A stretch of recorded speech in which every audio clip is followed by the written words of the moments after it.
On the news tonight, Governor Zulum honored with Fellow of the Nigerian Institution of Agricultural Engineers. Federal Ministry of Humanitarian Affairs, Disaster Management and Social Development trains unemployed youths on vocational skills. Plus, Nigeria loses its 21st Chief of Army Staff in an air crash.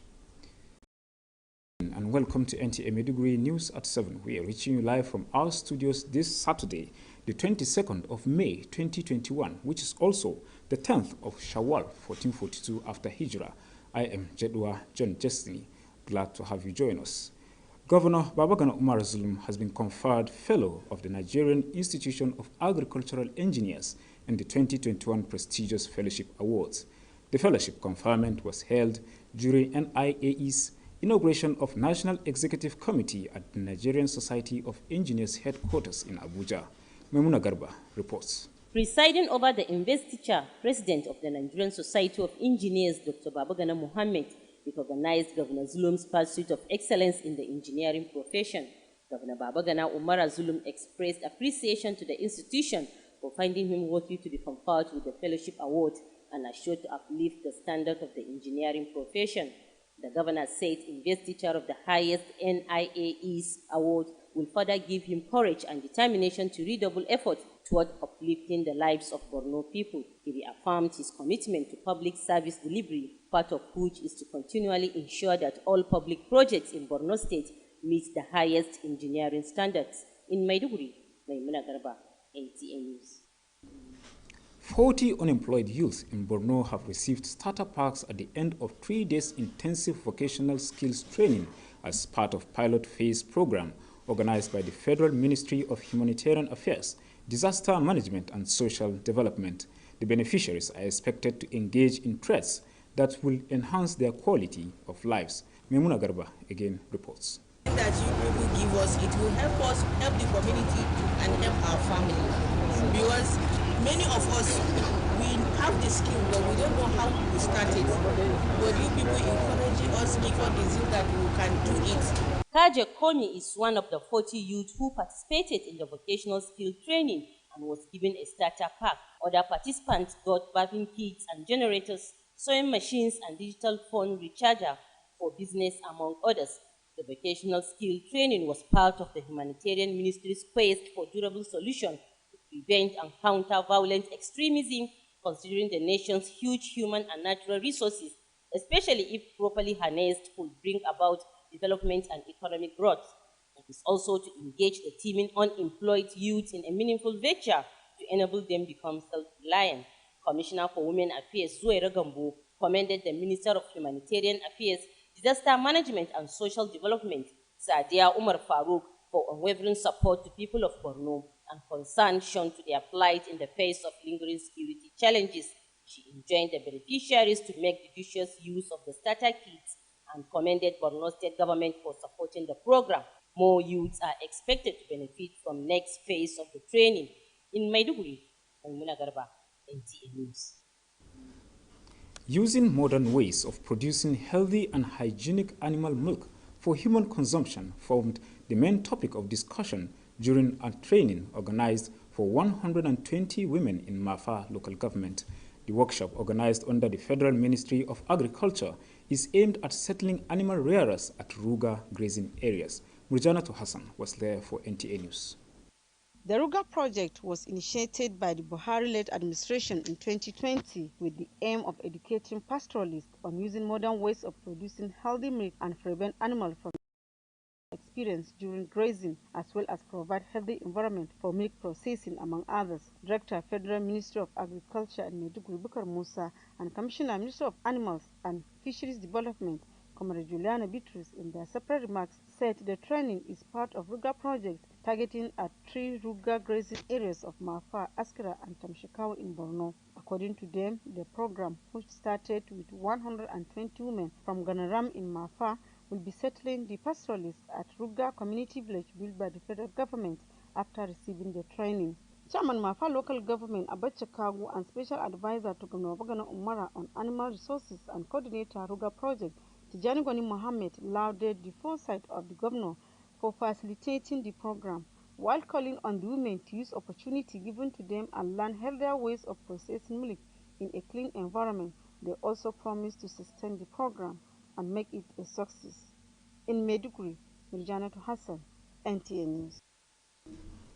You're watching NTA Maiduguri News at 7. We now pause for some commercial messages. The news continues shortly. Don't go away.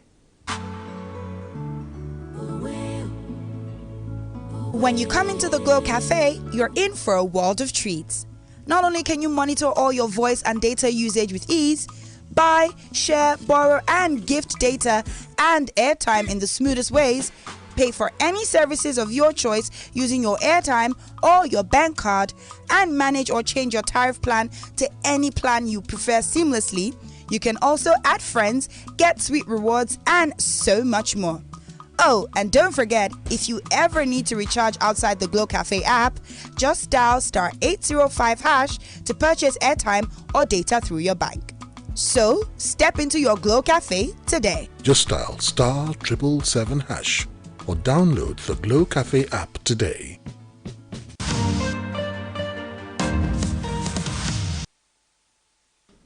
Thanks for staying with us. The Nigerian Army has announced the passing away of its Chief of Army Staff, Lieutenant General Ibrahim Attahiru, following an air crash in Kaduna State. In a release made available to the press in Maiduguri by the Director of Army Public Relations, Brigadier General Mohammed Yerima, indicates that the air mishap also claimed the lives of other officers, including the crew. It added that the Chief of Army Staff was en route to Kaduna from Abuja when the unfortunate incident happened. They have since been buried in Abuja. Meanwhile, Borno State Governor Professor Babagana Umar Zulum, Senator Kashim Shettima, and Abubakar Kyari have joined top dignitaries and hundreds of sympathizers for the funeral prayer of the late Chief of Army Staff. Governor Zulum said the late Chief of Army Staff was evidently committed to the fight against Boko Haram and was determined to significantly contribute to ending the insurgency. Chairman Maiduguri Metropolitan Council Ali Umar Bolori has appealed to youth of MMC to desist from using dangerous weapons while quarreling with one another. The chairman made the appeal while addressing residents and youth of Fezan as well as Gamboru wards during the final phase of distribution of palliatives provided by Dangote Foundation and partners in collaboration with Borno State Government. Abubakar Mohammed Musa reports. The use of dangerous weapons by youths while fighting, Chairman Maiduguri Metropolitan Council Ali Umar Bolori said if such attitude resort to quarrels, it will not augur well for them and the society in general. On his part, Chairman Committee for the Distribution of Palliatives, Engineer Bukar Talba, advised the people not to sell the food items and not to allow anyone to deceive them and collect the commodities for whatever reason, while stressing that government had provided the items free of charge to the people. Engineer Bukar Talba explained that the continuation of distribution of palliatives for the remaining 6 wards was as a result of a directive by Governor Babagana Umar Zulum.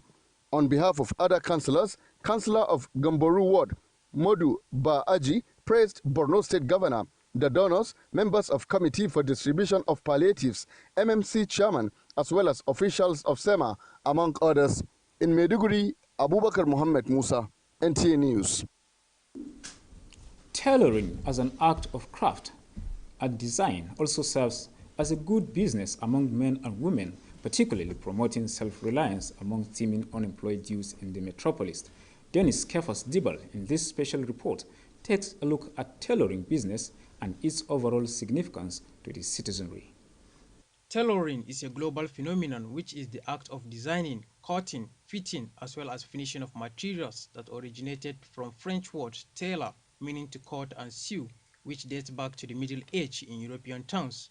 In Nigeria, tailoring business is among the topmost practiced profession that cut across all stylish designs, particularly the north, where the business has been a culture and tradition. Most men and women now patronize locally made attire such as Babariga, Abuja style, half jumper, bankole, fitted kaftan with links for men, while the ladies go for Ankara, gown, fitted gowns, three-quarter, rough, among other fashion, with just few patronizing ready-made clothes in boutiques and shopping malls. Ni nake sayan yadi na wanda nake so in zaba abuna sai in kawo a dinka mu wajen tela. Gaskiya ina gamsuwa, matsalan da rashin alkawari. Some experts that are into tailoring business said they earn a living out of the business. Abin da ya sa na fara koyan dinki sana'a ne wanda ya shiga rena ne a lokacin, kuma ina ganin ingancinsa, kuma daga shi ne wanda ya kamata in yi shi. Kowane kalan style in mutum ya kawo mun ina dinkawa, kuma ba dinkin da mutum zai kawo mun zan ce ba zan iya ba. Others, on the other hand, said they patronize ready-made clothes to avoid disappointment of tailors, among other reasons. In Maiduguri, Dennis Kefas Dibal, NTA News. Thanks, Kefas. And that brings us to the end of today's bulletin. Thank you for sharing your time with us. Have a good evening.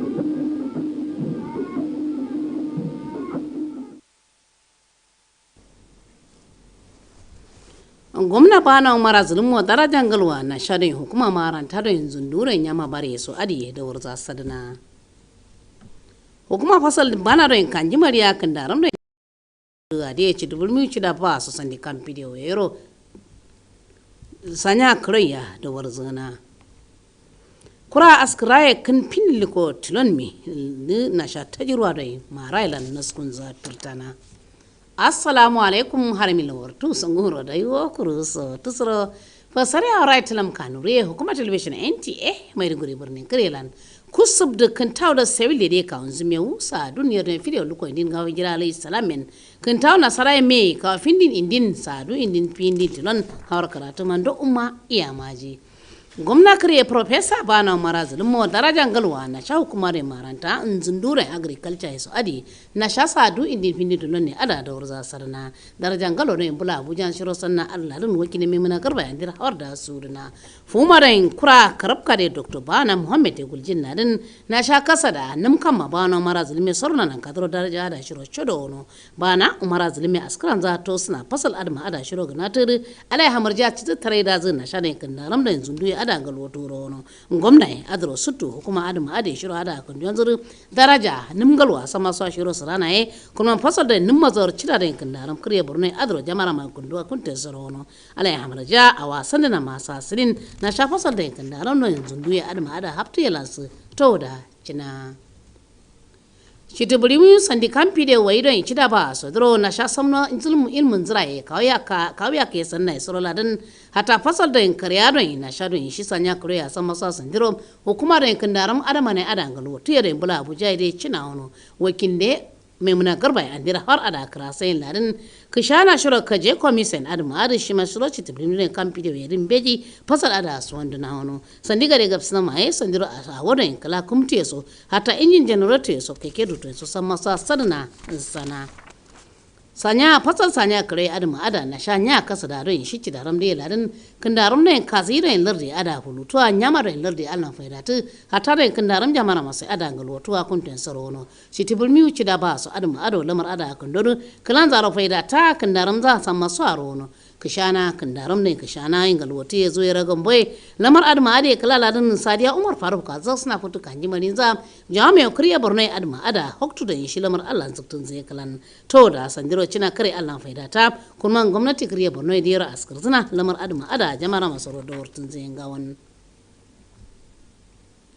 zawan galo bulin sarere na sha fasal da saktu chambia kuma faida to da nam kumbu da nile fa ya sama sam kishana kam men pindin lokodiyo nairo na sha don shi bula mafalan da warzana darasin galo adama ada na sha ci da ramdan yama bare lardi ada da warzana ladan briu da burni kri ada da warzana ladan wakine murjana to hasan ne hauda krasana buri adama ada na sharon shi kin kallon kuralar da Muhammad Buhari ladin lamar adama ada cizu da ano na sharon bula mapa askira tamsu kawa kare Borno adala nono fasal adama adon kasha na sandi kan pindi mian pindi ne adama ada bula mapa lan sandira da warta sandiya allamnum na sharon litiram lamara gwamnati Allah nan sandira allaman galo akun dorono na fasal adama ada to silanin kashima ma da lambi kashima ma ci da ramdiya kuma na sha commissioner da ci da ramdiya comrade ilana bitro sasan masai lamar adama ada na sha da shi sun yau ya ka ada kun da fasal da gwamnati adama ada fitu gwamnati ba di tana nan kadar wono kaza da la majalis kuma na ma fai abacha kawwa shawari ma gwamnati tijani ba na momita san masai lamar adama ada sa du indin findi ladan nya kasara san masun awa sadina ma jama'ar fasal kundum fasal da sandi sun yau adama ada kuma a warin sa camgalo sakata jama'ar masar to turono sarin botun zaka shana lamar ada sanar da to wasila galar faidata kuma ga suna sadewa da wadan Allah marja ilmu rai ada faidata a wasan na saninsa ta wada sadana karab kare askrai larde de na shaba utu da kura askrai larde lieutenant Ibrahim Atahiru ya adma ada ta wasana ta jirwa don shi mara bula Abuja na wazna de kalan kawri don na sha don tamtam jama'ar masa ya kwashi brigadier Ibrahim Brigadier Muhammad Yerima Sen Adama Ade ta jira mota Adama halalin hatta am kura ga daga suna ma hatta da jira ma ra da kuntin sarono adana kadro shi kwado in Adama da bula Abuja ci bula Kaduna ci suna Abuja ro lejina Ade ta jira din wasuna Ade kala ladin ba futu abula Abuja sandiya ci tarazana hono gwamna ba na Umar Azulun ma senator Kashim Shetima senator Abubakar Kyari am kura ga daga sama sam somno shitran zai ada hadar zana hono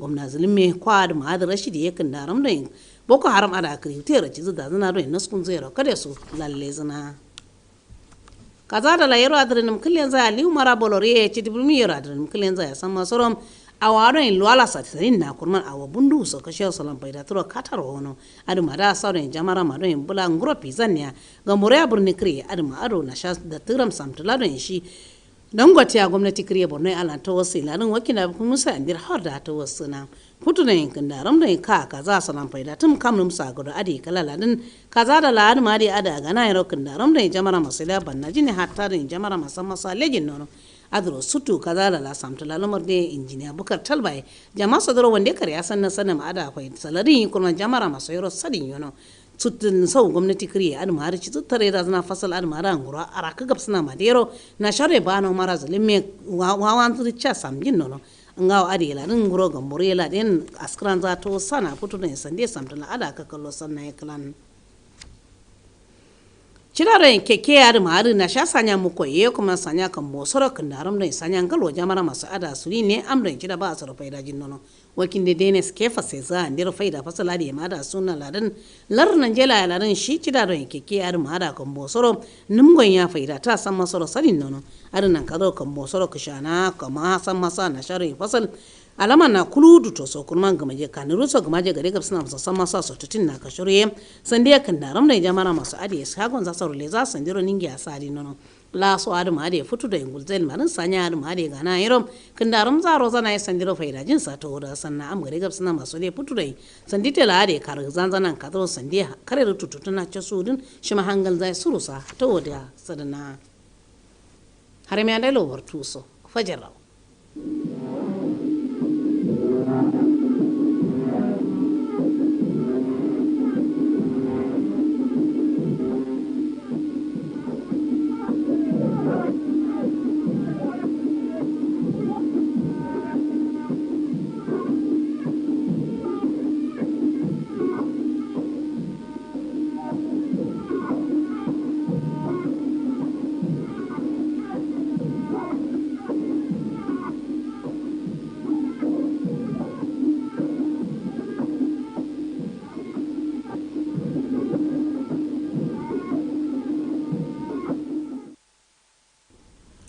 cikin fassarar labaran za ku ji cewa hukumar injiniyoyi ta ƙasa ta karrama gwamna zulum da lambar yabo mafi daraja. ma'aikatar kula da kuma kyautata al'umma da annoba ta afkawa ta horar da matasa kan sana'o'i. Najeriya ta yi babban rashi yayin da babban hafsoshin ƙasa ya rasa ransa a hadarin jirgin sama. Assalamu alaikum jama'a, barkamu da haka kuma barkamu sake saduwa cikin fasal labaran hukumar NTA Maiduguri a yammacin yau asabar 10 ga watan shawwal shekara ta 1442 Muhammad sallallahu alaihi wasallam wanda ya zo daidai da 22 ga watan mayu shekara ta 2021 ga kuma fasar cikakkun labaran mai karanta Murjanatu Hassan. Hukumar injiniyoyi ta ƙasa ta karrama gwamna Babagana Umar Zulum da lambar yabo mafi daraja ta shekara ta 2021. An ba shi wannan lambar yabon ne yayin kafa babban kwamitin hukumar injiniyoyi na ƙasa a birnin tarayya. Imana Garba na ɗauke da rahoton cewa da yake bayani game da baiwa gwamnan wannan lamba mai daraja. Shugaban kungiyar injiniyoyin ta ƙasa Dr. Babagana Muhammad ya ce Zulum ya taka rawar gani a fannin injiniyarin, inda gwamna Babagana Umar Zulum ya nuna farin cikinsa matuƙa ga kungiyar domin ganin cancantarsa da bashi wannan lamba mai daraja, yana mai basu tabbacin bada gudunmawa wajen ɗaukaka kungiyar. Gwamnan ya ƙara da cewa bashi wannan lamba zai ƙara masa ƙwarin gwiwa wajen ƙara zagewa don ɗaukaka wato da kuma kyautatawa rayuwar al'ummar jihar Borno. Matasa 40 marasa ayyukan yi ne suka samu tallafin horaswa na sana'a yayin ƙarshen wata horaswa ta kwana 3 wadda ma'aikatar kyautata al'umma da annoba ta afkawa ta shirya, inda ake sa ran mahalartan za su yi sana'o'i daban-daban domin tsayawa da kafafuwansu. Imana Garba na ɗauke da rahoton cewa Kaji Komi na ɗaya daga cikin matasan da suka halarci horaswan kuma suka sami tallafi. Saura sun sami kayayyakin wato yin aski, janareta, kekunan ɗinki da dai sauransu. Horar da al'umma koyon sana'o'i na ɗaya daga cikin ayyukan ma'aikatar a ƙoƙarin kawo ƙarshen talauci da kuma wato da ɗimbin matasa da ɗimbin matsaloli da al'ummar ƙasa ke fuskanta, musamman ɓangaren da ke fuskantar matsalolin tsaro. Wannan matakin tallafa zai taka rawar gani wajen warware da kuma kawo ci gaban al'amuran tattalin arziki. Mataki ne na inganta da kuma baiwa matasa damar wato za masu cin gashin kansu. Kwamishinan al'amuran mata ta jiha Zuwaira Gambo ta yaba ministar ma'aikatar kyautata rayuwar al'umma wato Sadi Umar Faruk kan matakan tallafa al'ummar Borno duba da irin matsalolin tsaro da suke fuskanta. Kanan ta yi kiran mahalartan su yi amfani da wannan dama, sannan kuma ta yaba wa gwamnatin jihar Borno domin marawa wannan shiri. Yin amfani da sabbin hanyoyi da kuma dabarun tatsar madara cikin inganci da tsafta su ne manyan abubuwan da aka tattauna yayin taron horar da mata 120 daga karamar hukumar Mafa. Ma'aikatar ayyukan gona ta gwamnatin tarayya ce ta shirya wannan taron mai manufar tsugunar da makiyaya a yankunan ruga. Wakilinmu ta bayyana mana cewa wato gwamnatin shugaba Muhammadu Buhari ce ta kirkiro shirin ruga, inda za a fara shirin a yankunan Mafa, Askira da kuma Tamshikawu na jihar Borno. Shirin wadda ya fara da horas da mata 120 daga Ngaram na karamar hukumar Mafa na da manufar tsugunar da makiyaya a yankunan ruga, wadda wato gwamnati ta tanada da manufar wato da su sabbin hanyoyin samar da madara. Da babban daraktan wato ayyukan gona na ma'aikatar gwamnatin tarayya a nan jiha Bukar Musa da kuma kwamishinan ma'aikatar cigaban dabbobi da kifaye kuma Juliana Bitrus sun wato cikin jawabansu daban-daban sun bayyana horarwa a matsayin hanyar kawo ƙarshen matsalolin da makiyaya da manoma ke fuskanta da kuma samar da madara mai lafiya tare da inganta harkokin tattalin makiyaya da kuma samar da dabbobi masu lafiya. Wato shugaban karamar hukumar Mafa Abacha Kagu da kuma mai ba gwamna shawara kan al'amuran dabbobi wato da wanda shine kuma coordinator ruga a nan jiha Tijjani Gwani Muhammad sun jinjina waɗanda suka kirkiro wannan shiri da suka kira amfani da wannan dama, yayin da suka alƙawarta cewa za su mara wannan shiri domin ganin shirin ya tabbata. Rundunar sojin Najeriya ta ambata rasuwar babban hafsan hafsoshi na ƙasa Lieutenant General Ibrahim Attahiru sakamakon hadarin jirgi. Wato cikin wata sanarwa daga daraktan mu'amala da al'umma na rundunar Brigadier General Muhammad Rima ta bayyana cewa yayin hatsarin an rasa rayukan jami'ai da dama, bugu da ƙari babban hafsan sun tashi ne daga Abuja zuwa Kaduna a lokacin da hadarin ya faru. Tuni aka ji na'izar su a birnin tarayya a wani labarin kuma wato gwamnan jihar Borno Professor Babagana Umar Zulum da Senator Kashin Shettima da Abubakar Kyari suna cikin jerin usoshi da ɗaruruwan wanda suka halarci jana'izar marigayi babban hafsan hafsoshin. Gwamnan Zulum ya ce marigayi babban hafsan hafsoshin mutum ne da ya mika tare da sadaukar da wuyansa ga kawo ƙarshen Boko Haram. Shugaban karamar hukumar birnin Maiduguri da kewaye Ali Umar Balori ya kira ga matasan majalisar birnin Maiduguri da kewaye da su guji amfani da muggan makamai yayin husuma tsakaninsu. Shugaban yana bayyana haka ne a lokacin da yake jawabi ga mazauna da kuma matasa Fizan a unguwar da kuma unguwannin Gamboro lokacin rarraba kayayyakin tallafi da gidauniyar Dangote tare da gwamnatin jiha suka samar.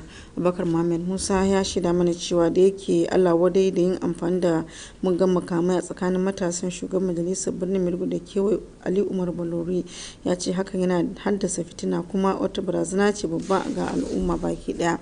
A nashi bangare shugaban kwamitin rarraba kayayyakin tallafin injiniya Bukar Talba ya shawarci al'umma da kar su sai da abincin nasu ko mata halin yaya da yake jaddada kudurin gwamnati na kyautata al'umma. Injiniya Bukar Talba ya ce za ci gaba da rarraba kayayyakin tallafin ne zuwa sauran unguwanni 6 bisa umarnin gwamna Babagana Umar Zulum. A madadin sauran kansiloli, kansilan unguwar Gambaro Madu Baji ya jinjina wa gwamnan jihar Borno da kuma membobin kwamitin gidauniyar Dangote da kuma wato shugaban majalisar birnin Maiduguri tare da jami'an hukumar SEMA. Sana'ar ɗinki wata sana'a ce ta fasaha da ke tashi a tsakanin mata da maza kuma takan baiwa ɗimbin matasa damar cin gashin kansu. Dennis Kefas Dibal ya shaida mana cewa a Najeriya sana'ar ɗinki na cikin jerin sana'o'i da ke kan gaba da haɓaka a kowane lungu, sannan tana tattare da basira da kuma fasaha musamman ma a yankunan arewa. Akan samu ɗinkunan maza kamar babbar riga, Abuja style, half jumper, bankwale, kaftan da kuma sauransu. Bangaren mata kuma akan samu ankara, doguwar riga, zani da riga, tricota da dai sauransu. Wato ƙwararrun teloli sun bayyana cewa sana'a ce mai daraja da kuma ɗaukaka, sannan kuma akwai alheri a cikinta. Masu kallo abin da ya samu kenan a wannan yammacin yake cewa mu kwana lafiya sai kuma gobe idan Allah ya kai mu.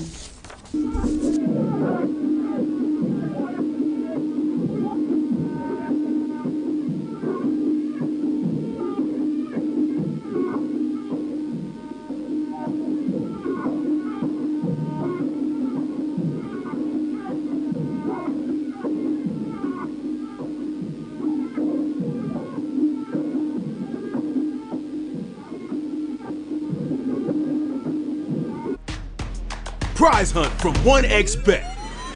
Register or log in on the 1xBet website. Bet at least $2 USD on sports. Get tickets and win amazing prizes. Start hunting for an awesome Samsung Galaxy A71 smartphone or 40-inch